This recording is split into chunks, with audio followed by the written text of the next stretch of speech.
This podcast is for educational and entertainment purposes only. Nothing stated on it, either by its hosts or any guests, is to be construed as psychological, medical, or legal advice.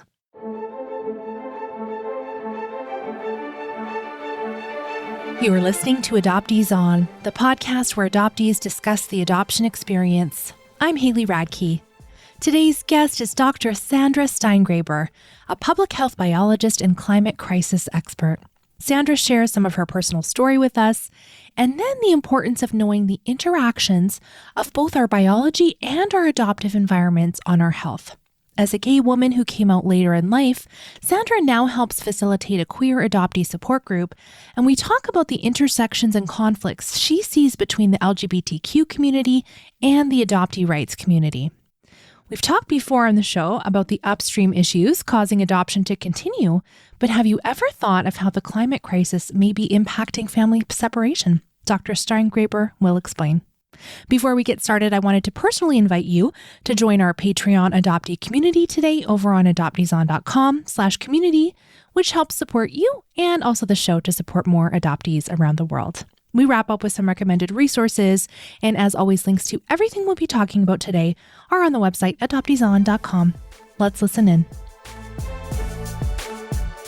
I'm so pleased to welcome to Adoptees On Dr. Sandra Steingraber. Welcome, Sandra. Thanks for having me. I have followed you on Twitter, and I've learned so much from you, but I would love it if you would share a little bit, please, about your story with us.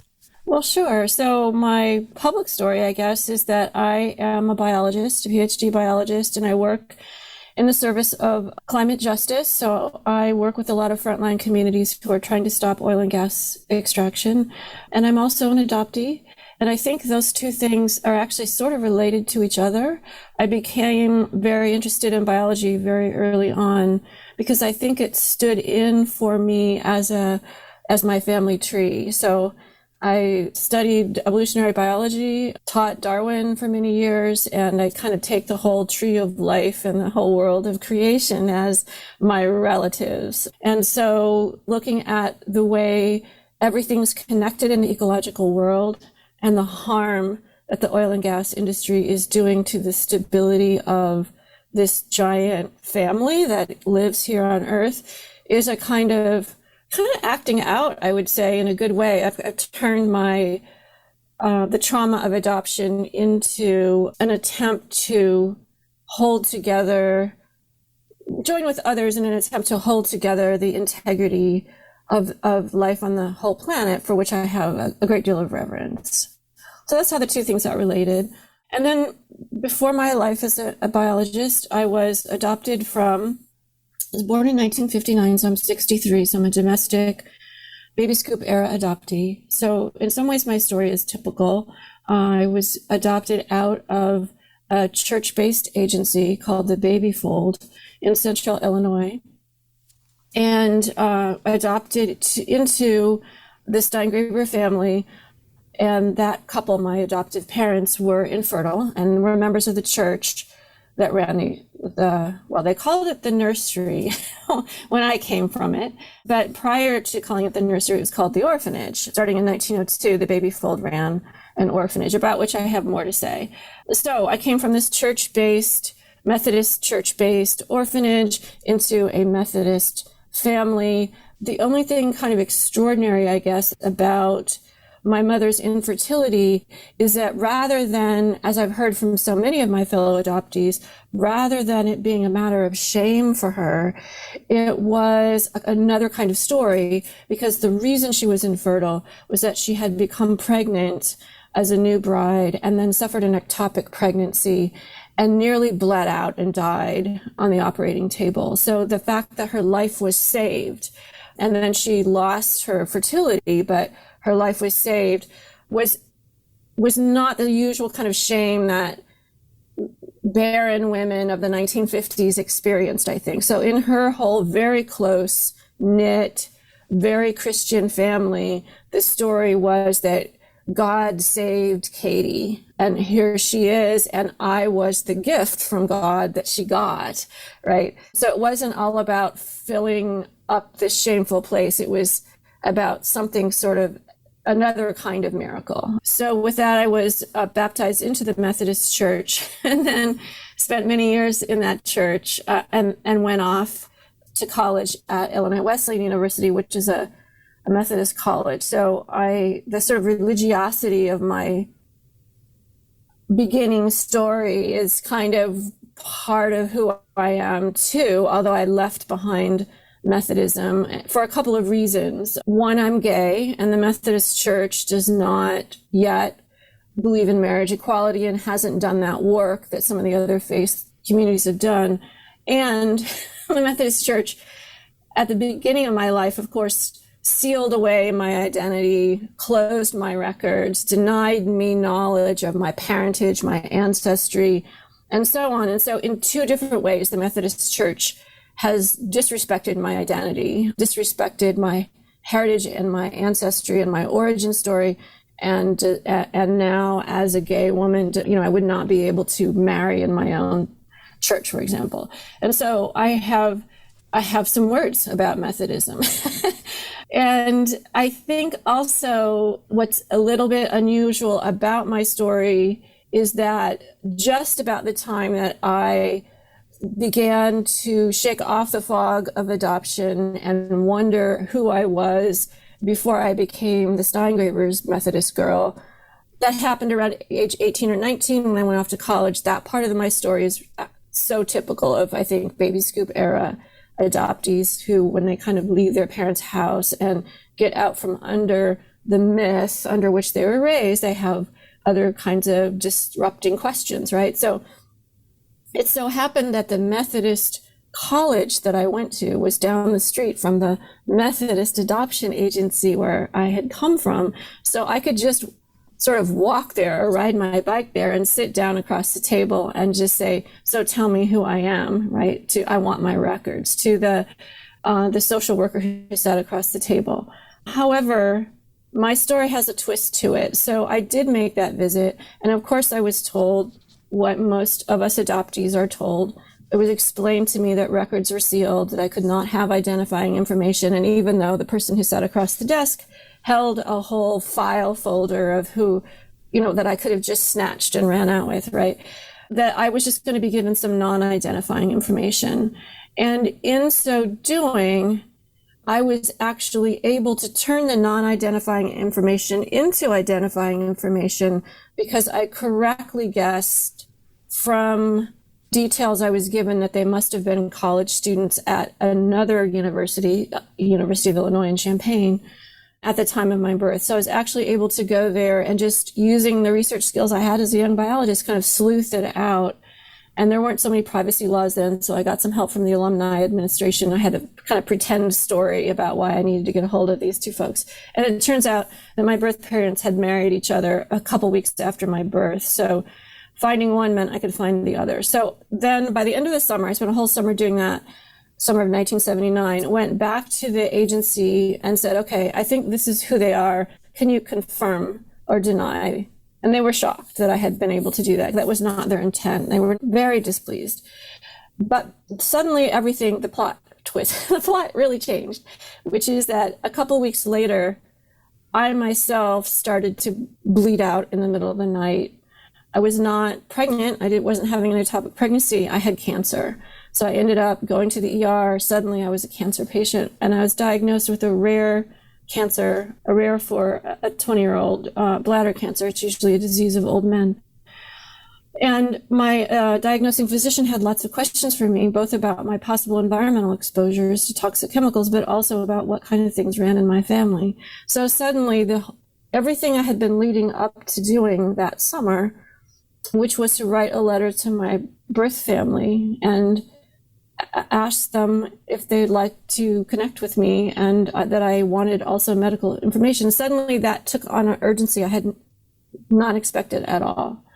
And so some part of my life is crystallized in this 1 month period of time where I was both diagnosed with cancer and I discovered who my birth parents were. Like those two things for me are absolutely intertwined because they were kind of one experience. And so I think for me, the trauma around becoming a cancer patient, which is a very disrupting identity that makes you feel like you do not belong, especially when you're young and with a rare cancer. You do not belong anymore to the generation of which you're part, which in the 1970s was, 1979 was after Roe v. Wade, before the AIDS epidemic. So life on college campuses, even for us very serious biology majors who spent Friday nights in the organic chemistry lab, it was kind of a wild sexual carnival. And the kind of cancer that I had pulled me away from that. There was lots of scar tissue in parts of your body that you don't think should have scar tissue. There were very invasive medical surveillance, lots of hours spent up in the stirrups. And so I became medically traumatized, sexually traumatized, terrified I was going to die. Of all human cancers, bladder cancer is the one most likely to reoccur. So I had to go in and out of the hospital every 3 months for 5 years. So between age 20 and 25, I led this highly medicalized life. And I felt so unbelonging, so alien to the concerns of everyone around me, these other high achieving biology majors who were planning for grad school, who were getting married, who were going off to med school. And, planning your future is what you're supposed to be doing at 20 to 25 years of age. And you're supposed to figure out your sexuality. So I didn't figure out my sexuality. I didn't realize I was gay until years later, in my 50s, actually. So that part of my development really got stuck in that place. So I think the bewilderment about that all adoptees have about who we are was compounded then by the cancer diagnosis. And the idea that I also might be queer, which is another sort of alienating identity, was just not even, it was beyond the bounds of my thinkable thought. That was something that I couldn't take on board at all. And so the problems that I had as a sexual person with men, I attributed it to all the surgeries that I had, all the scar tissue, all the infections, all the, I had to be treated in a different way. And I wasn't thinking, I was just, that was true, but it wasn't the whole story, right? So it's taken me kind of my whole life now that I'm 63 and I'm the mother of 2 kids. And it's taken me a long time to, well, I guess find myself is the kind of slippery, easy way to say it. But yeah, so it's been a long journey. There are so many things I want to ask you about. And before we talk more about identity, something I learned from you by watching multiple lectures and watching a documentary and reading a lot of your work. Oh. I know it sounds like stalkerish, but then I remember I'm a podcaster and well-researched. That's more what it is. Yeah.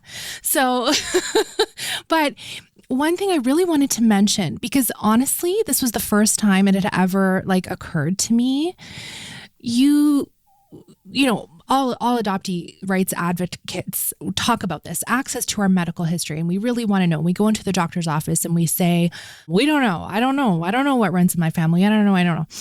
And in your case, you had members of your adoptive family that also had cancers occurring. And I find it so fascinating that I never thought about the environmental impacts it can have on us. And that's what I've learned from you. I really want to just give you a chance to kind of educate us on that as well, because I think so many of us are fixated on the medical history that we don't have. We also need to do some advocating for ourselves on our adoptive family's history and our doctors to tell them, no, actually that does matter. And this is why. Yeah. Wow. Well, I've written a couple books about all this. So let's see how I can explain it. I have a nuanced position on all this. And that's because I think the biology is complicated. So as I see things, our environmental exposures and the DNA that lies inside each of our cells are like 2 partners in a dance, and neither one is driving the other. So on the one hand, the old thinking about DNA, which, is a spiral molecule that's contained in 46 chromosomes in each of our cells, it used to be called the master molecule. And we thought it was just kind of tucked away safe in the nucleus, which is kind of like the throne, and giving out orders, you might remember from 7th grade biology, to the ribosomes to make protein and so forth, right? So it's like the big blueprint for everything who we are. And we inherit those 46 chromosomes, 23 from our mother, 23 from our father. And those, of course, would be our birth parents, whether we're kept or whether we're adopted.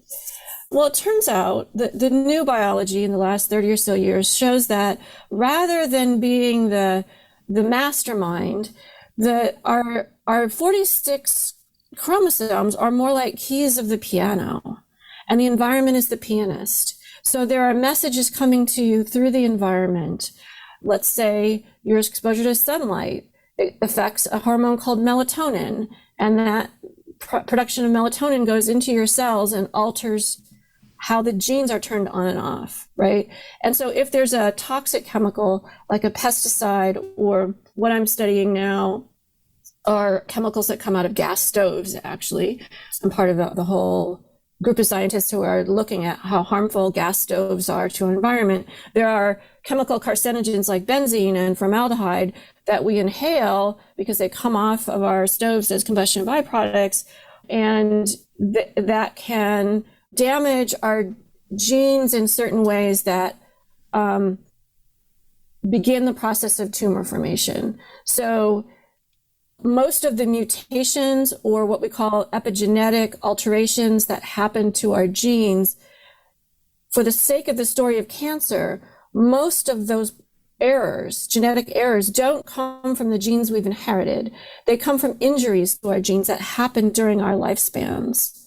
And we even know that identical twins, the more time they spend apart from each other, the more different their DNA looks, right? Identical twins are born with the same DNA, but if they move around in different environments, if they move, across the world from each other instead of living as neighbors side by side for their whole life, their DNA starts to look very different from each other. So we know the environment shapes our genes, but we also know that our proclivity, our vulnerability to certain bad things happening to us and our genes over time have a lot to do with who we inherited them from. So it's still really important to know who your ancestors were and what kind of problems they had. And of course, cancer is a problem that I had, so that is what I study as a biologist. But of course, there are other things like high blood pressure and problems that have even more are tightly correlated to family history.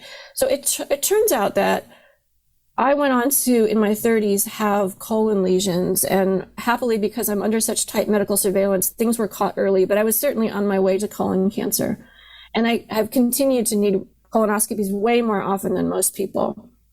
And there's a syndrome called Lynch syndrome, which means that I, as somebody who's had both excretory cancer and colon issues, may be a candidate for, which is an inherited predisposition to several big ticket malignancies, including ovarian cancer, brain cancer, uterine cancer, and so on. And that's because people with Lynch syndrome can't repair genetic errors as well as people who don't. So if I weren't exposed to anything that caused my genes to be damaged, I wouldn't need to fix them. Even if I had Lynch syndrome, which I don't know if I have because I don't know my family history, it's still the case that I need probably more environmental protection than anyone else, because my DNA is more fragile than other people's, right? It's more prone to environmental injury. So environment can have 100%, be the 100% cause of my problem. But the reason it's 100% cause of my problem is because I inherited a certain type of DNA. And so what I say as a biologist when I'm doing public policy and as an activist is like, look, we can't change our ancestors, whether you know who your ancestors are or not. But we can do everything about keeping inherently toxic chemicals out of the environment. That's a choice. And it doesn't really matter who our ancestors are. We should protect everyone, no matter how fragile our DNA is. And if we can swap out our gas stoves for something like an induction stove, which works just as well and doesn't fill up the air with stuff that gives kids asthma and contributes to heart disease and also chemicals that are known to be linked to leukemia, then we have a moral obligation to do that. So I don't need to talk about your ancestors to have that conversation. On the other hand, I, as a cancer patient, in order to get my insurance company to pay for the kind of tests that I need, I have to be able to say, this runs in my family. I have a first degree relative. I have an aunt with breast cancer. I have a first degree relative with colon cancer. Otherwise, the insurance will not pay for me to have a colonoscopy at age 35. So in a practical way, the knowledge that is being legally held from me is still messing up my life, whether or not the environment or inheritance is the cause of my problem. So that's why I say it's nuanced. It's not that, oh, I inherited some bad genes from my ancestors, that's why I need to know. It's because I know I'm a medically fragile person. I tend to have health problems and I need access to medical care.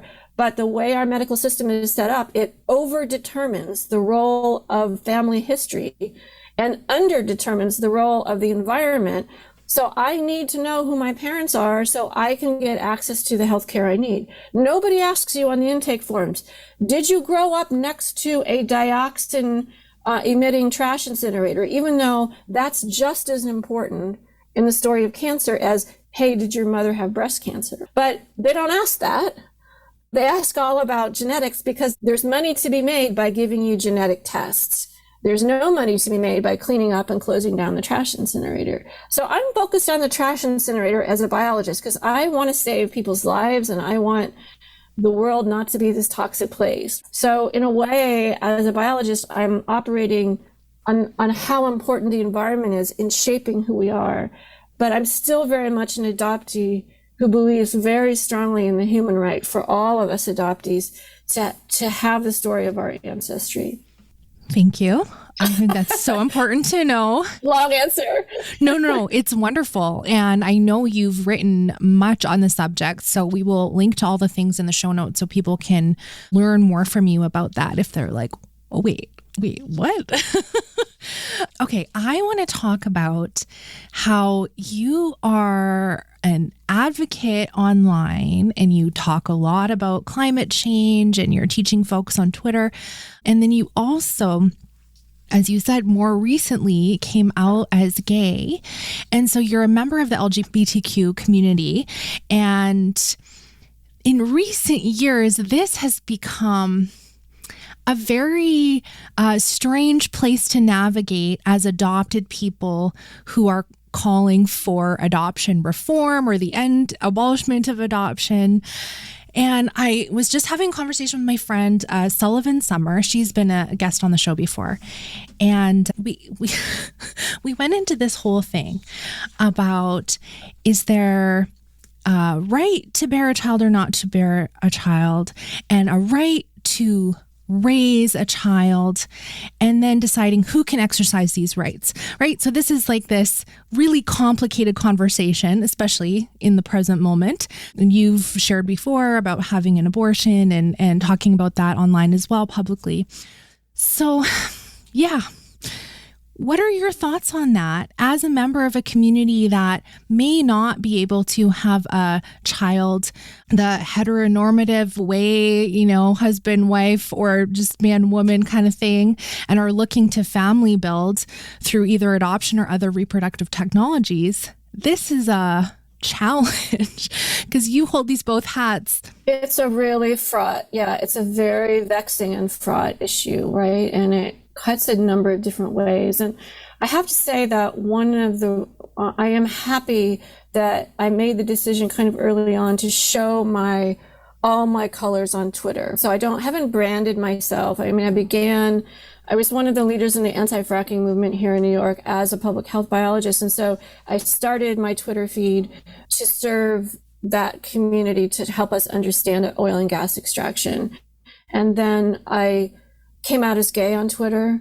And then during the pandemic, I kind of discovered Adoptee Twitter, the way I was all alone in my house, kind of locked down with my 2 young adult children for a while, but then they went back to college and I was just bereft. I just never felt so alone. And I think there's another topic we could talk about sometime, which is the experience that adoptive parents have, especially as single moms, when our children leave us.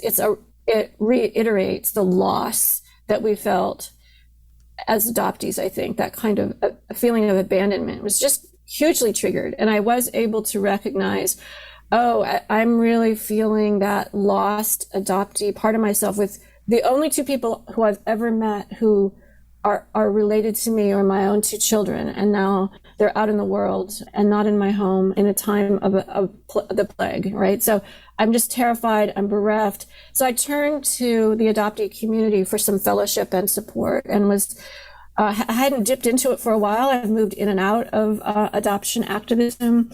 And so I was thrilled to discover it. And so I decided, after just doing a lot of listening, that I wanted to be part of the conversation as an adoptee. So yes, my Twitter feed is about the climate crisis, is about LGBTQ issues and about adoption, because that's who I am. But what I discovered by casting my net so widely is that there's some really interesting intersections among all three of those things. And one of them is the intersection between the queer community and the adoptee community. And so on the one hand, I listen to my adoptee brothers and sisters rightfully take on the LGBTQ community for their pro-adoption. This is our alternative way of building a family, because there are blindnesses that the LGBTQ community has about the history of adoption.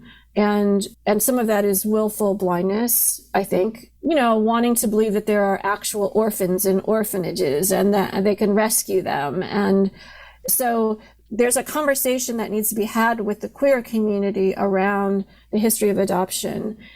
And on the other hand, there's a conversation I'm trying to have with my adoption community around, hey, wait a minute.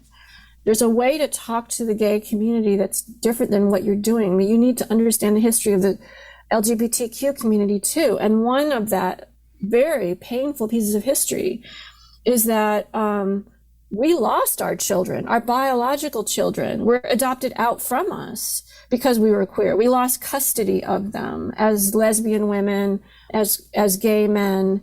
And in some cases, lesbian couples were made to adopt their own children before marriage equality. And so adoption was a way around the failure to have marriage equality. So unless you understand how it felt to be a woman in the 1970s who came out as a lesbian, who might be a mom, she could lose her own biological kids, that before you talk to the gay community, you need to know the ways that the historical injuries, in the same way that I think the LGBTQ community should be a lot smarter about the political economy of adoption and who it serves.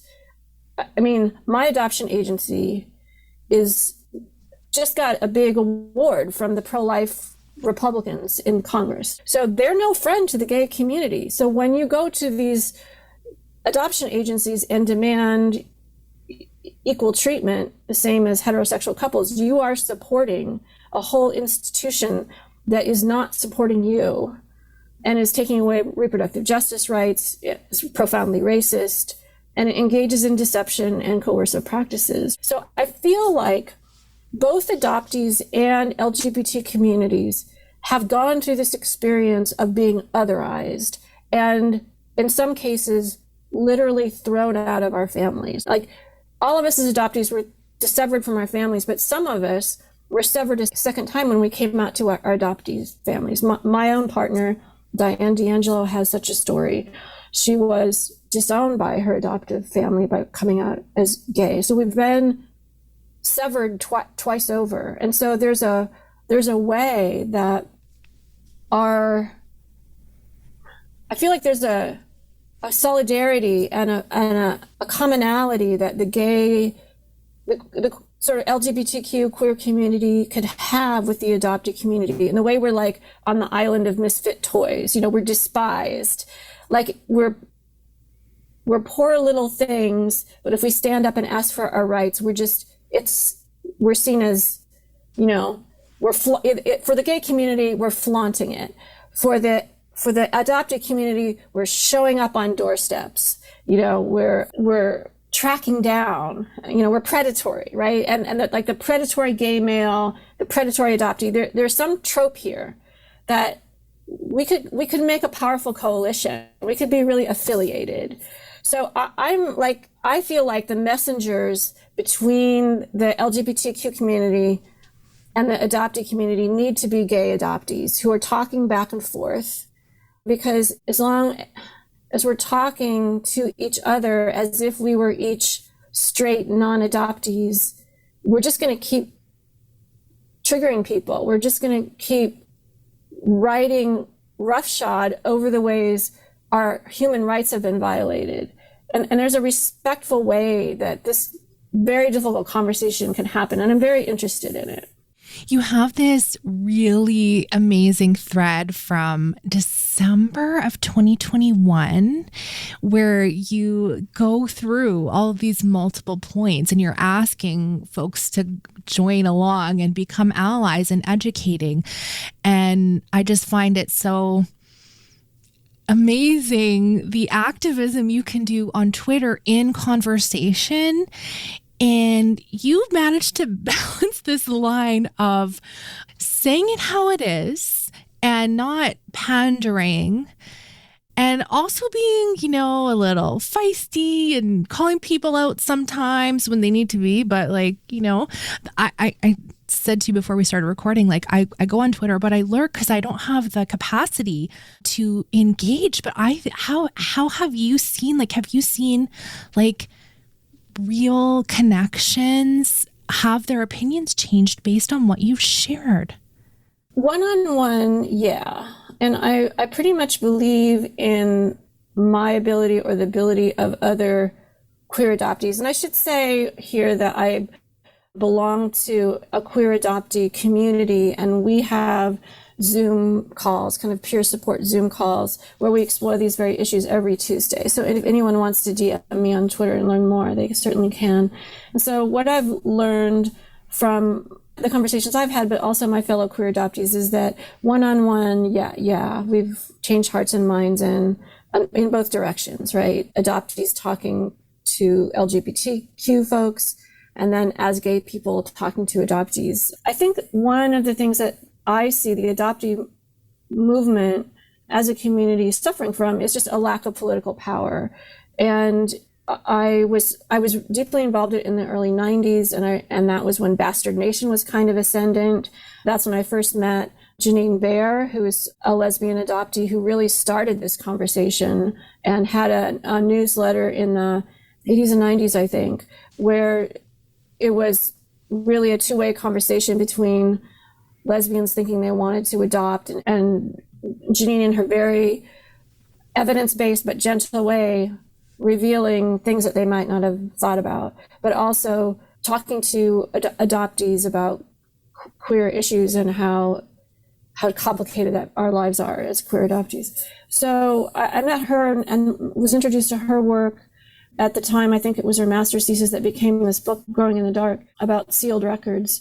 And I really assumed in the 90s that this movement was about to take off and become very politically powerful, that we were, records in Oregon were opened, and I thought that would probably be the beginning of a wave of things. But that's not how it worked out. But the movement has kind of gotten retrenched. And I see us sort of in the same place as we were in the 90s, which is to say that there's a kind of a branch of the adoptee rights movement that's really focused on trauma and the primal wound and the way we're triggered. And that's really important, because we all have to kind of, and I know I'm in trauma therapy, I'll just say it, I have trauma from this, and we can't fully be ourselves and even have the strength to kind of engage in the arena of public activism if we're just constantly being triggered and if we turn on other fellow adoptees, right? And so we have to get our weather together and learn and be able to self-regulate and things like that. All the things. And for me, my whole struggle is to feel like I'm even here at all. I tend to just dissociate and feel like I'm an observer. And part of that's because my birth parents don't acknowledge my existence. And part of that is, as a cancer patient, I got so used to dealing with really gruesome checkups where scopes were being stuck up inside my most sexual parts by just kind of disappearing out of my body and being on the ceiling tiles. And I learned how to do that really early on. It's a great tactic. And it allowed me to be brave and get through really awful medical situations, but it comes at a price. And I think it's reinforced by the fact that I don't feel like I'm all here and I'm just a character in the story about myself, but I'm not in my body. That comes from adoption too. So the cancer and the adoption sort of force each other in this way that is my challenge to kind of overcome, right? So that's all an important project. But also we have, aside from any of that, no matter how we feel, no matter how damaged psychically we are or not, we still have these civil rights. So there's still these issues about birth certificates, about medical records, about having ancestry and not living in such a way that we feel like we're somebody's secret. That has psychic damage to us as individuals, but it's also just an injustice, right? Like anything else, like the way immigrants are treated or like marriage equality for gay people. I mean, fundamentally, I see the adoptee rights movement as a civil rights movement. And so there are these two strains, the kind of psychological strain of adoptee activism and then the kind of political and legal stuff. And I think both are equally important and have to work together. But to build political power, we need to be making allies. And I see that I have a role to play just because of who I am. I'm a good messenger to the LGBTQ community about these issues. There are other folks who came out of the foster system. That's not part of my story. So I can't be that person. I'm listening hard to those folks, people who were basically trafficked as transnational and transracial adoptees. I'm listening really hard to those stories. So our stories as adoptees are not all the same, and our human rights, way our human rights have been violated, are all different. But to unite to create a powerful movement where we can get some laws overturned and kind of expose the injustice that lies at the heart of adoption, the misogyny, the way poor women are preyed upon by adoption agencies. I mean, to do that, we need to build a powerful movement, and I'm really interested in participating in that. This is reminding me of a quote I wrote down from the documentary Living Downstream, which is based on one of your books. You say, how much evidence do you want before you begin to do something different? Do you want an inkling of harm? Do you want absolute proof? Do you want something in the middle? And who gets to decide? And I was thinking about, I'm watching you as an adopted person and, thinking we're going to engage about, of course, both topics, but as an adopted person, but you're talking about what's happening in the environment. And do you want to talk a little bit about this intersectionality from your work as a climate change researcher, biologist? So this is another intersection I see, right? So we've been talking about the intersection between gayness and adoption, but I also kind of work in this borderline between the climate crisis and adoption. And here's why. So we know that adoption is predatory, and we know that adoption agencies prey upon families that are in crisis. That's how they get the babies. And climate crisis is creating the kind of social crises that are the perfect conditions for adoption agencies to swoop in. So for example, and in fact, I just, before we got together, I tweeted a thread out about so-called orphans, because a lot of adoption is justified by what about the orphans? So I really wanted to take on the orphan justification for adoption in this thread. And so it turns out that most orphans that are in orphanages or some institution and therefore adoptable with quotation marks around it are not orphans at all. 80% of them have a living parent of some kind. And sometimes they end up there because there's been some kind of social upheaval and a mom needs to put a child there temporarily. Sometimes the babies are stolen and placed there and so forth. But those places then they're the supply chain for infants that are adopted, mostly Black and brown infants that are adopted to white couples in the Western world. And climate change is actually accelerating that. Climate change contributes to poverty, to crop failures, to warfare and violent conflicts that uproot families. leading them to refugee camps, leading them even to the border of our own nation, where we saw a lot of Guatemalan asylum seekers whose crops had failed over and over again show up at our borders only to have their children taken from them shamefully. And in some cases, those kids, we think, were adopted out. So this is going to just accelerate as the climate begins to destabilize further. And people are not just going to starve in place, they're going to start moving. And once they start moving, there's chaos, and there's an ability for those kids to be taken and adopted out and kind of renamed as orphans. It's kind of this manufacturing of the orphan, right? Which is, as soon as you call somebody an orphan, then you just immediately sort of justify finding a forever home for them. So one of the things I've learned is that it all started in Greece. Right after World War II, there was a violent civil war in Greece. And that was when the United States first piloted this idea of mass airlifting infants from an area of conflict. So thousands of infants from Greece in the late 1940s were brought to the United States. And then that became the kind of blueprint for how we did it over and over again in Vietnam, Guatemala, Korea. And so it's kind of like disaster capitalism, but it's like disaster orphan making. So you take advantage of the kind of, Haiti had an earthquake in 2010, and we know that children got separated from their parents in the resulting chaos. And a lot of those kids were brought to the United States and adopted out. And we know that they weren't actually orphans, because there's money to be made to adopt a child out. There's not money to be made for reunification efforts.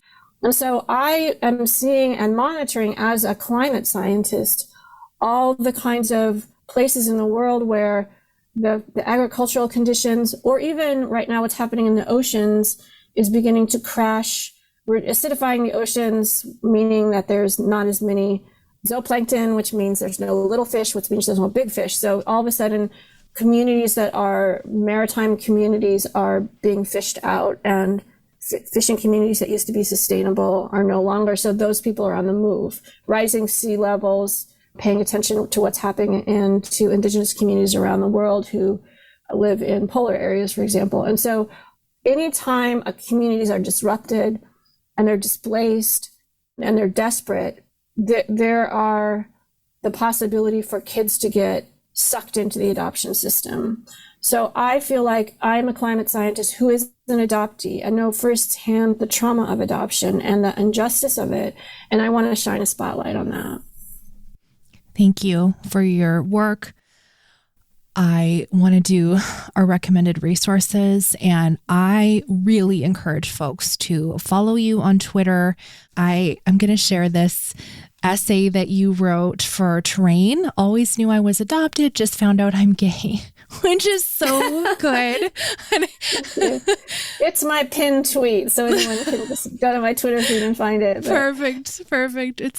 that was how it was my coming out essay. So, I figured I was gay in 2016. So I was embarrassingly old, 56 years old. And so I had to come out to my teenage children that were first. So that was a strange experience and a very loving one. And I realized that being gay was sort of like discovering you're adopted in some way. Like it's another identity that separates you from kind of who you thought you were. But standing in the truth of who I am, both as an adoptee with another history that people have tried to deny me, I reclaim that. So I'm also reclaiming my sexual identity and my identity as a queer person. And you feel better when you do that. So that was my first attempt, that 2019 essay, to kind of, and it has this cheeky title, Always Knew I Was Adopted, Just Found Out I'm Gay. But it's gotten a lot of attention, and people have it really moved people, both people who don't know anything about adoption but are part of the queer community, and then people who are adoptees but don't understand the complications of coming out as gay. And so I felt like that was an essay that I could make this kind of loving connection between two parts of my life.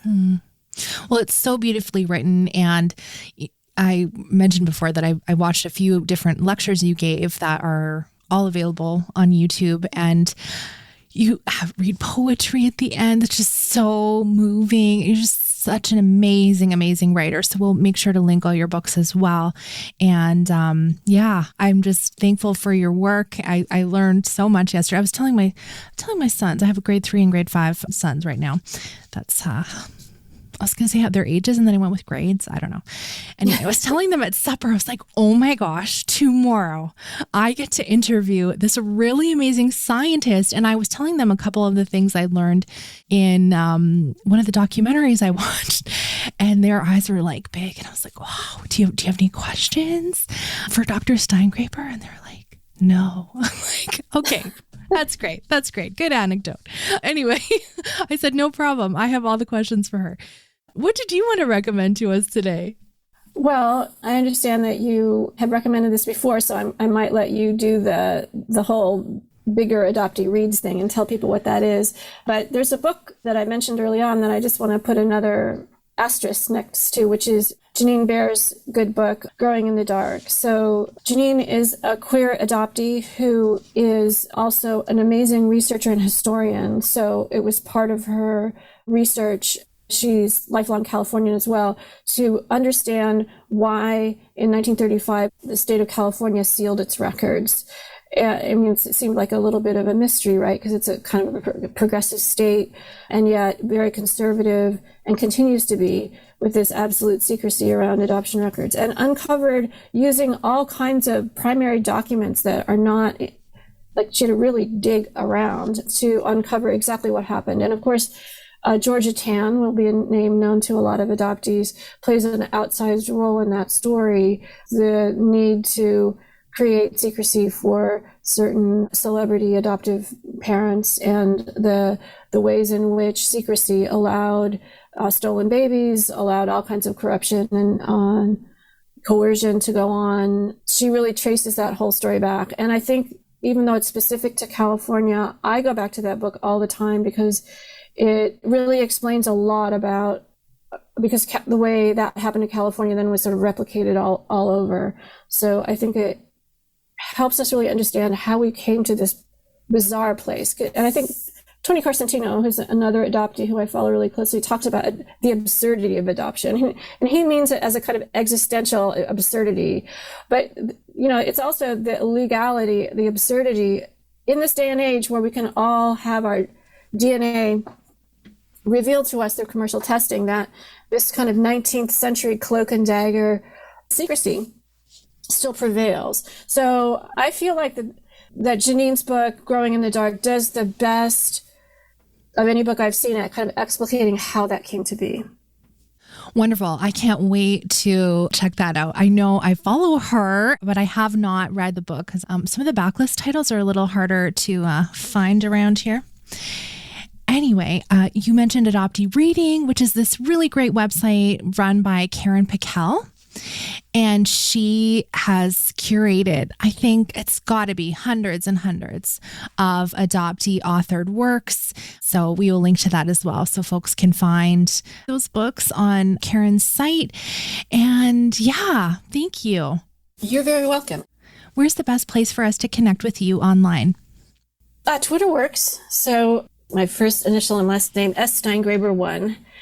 And I guess I should say that I know names is something that is kind of animate issue for adoptees. And I have chosen to keep my adoptive father's last name, Steingraber, because he actually was a German American who at age 18 was called to World War II, and was trained to fight against German tanks. And his experience fighting Nazis, trying to rid the world of global fascism, was the greatest thing that he'd ever engaged in, he believed. So he really did teach me that you have to do the right thing, even if it looks like you might lose. And so I kind of carry his name, Steingraber, around for that reason. It's part of the environment that I was raised in and the values I was raised in. So My dad would say, when you carry around a name like Steingraber, you can't be a good German. If there are signs of atrocity, you have to kind of speak out against it. I mean, that said, he was a very conservative man. He did not support me searching for my identity. I had to hide that from him. And yet, there's something about being brave that's very important to me. That's kind of my core value. And so keeping my adoptive name kind of speaks to that. So that's a kind of older thing to do, I think. I see younger adoptees choosing their own names, and I totally am enamored and in awe of the way people are reclaiming identities, but also shaping identities in this they're like the author of their life. Completely respect that. But I'm happy with Steingraber, and so you can find me at ssteingraber1 on Twitter. Perfect. I love knowing that little anecdote about you. Thank you for your work. I've learned so much from you, and I will continue to do so. And I hope folks follow along and message you if they're interested in hearing more about the Queer Adoptee Support Group. Well, thanks so much, Haley. I just love this conversation. Okay, one more sell. Dr. Steingraber is an amazing follow on Twitter to learn all things. I can't wait to read more of her books and learn more from her. And also, she has guested on several other podcasts. I'm going to link to one in the show notes if you want to hear a little more of her adoptee story and her interest in orphan trains, and like cheering you on, Sandra, hoping we will read more from you about your thoughts on the intersectionalities of adoptee rights and the climate crisis and the history of orphan trains and all the things. I just find it so fascinating. I am thrilled that we get to talk to amazing people like this on the show. So thank you so much to our monthly supporters on Patreon. You help this show to continue to exist in the world. And if you want to join us and have more like friendly chat podcasts, it's called Adoptees Off Script. We have Monday episodes. Episodes go up every Monday on Patreon for monthly supporters of the show. And we also have adoptee only book club events, and we have some awesome stuff going on right now. You can go to adopteeson.com/community or adopteeson.com/book club if that's more your vibe. We would love to have you join us. Thank you so much for listening. Let's talk again next Friday.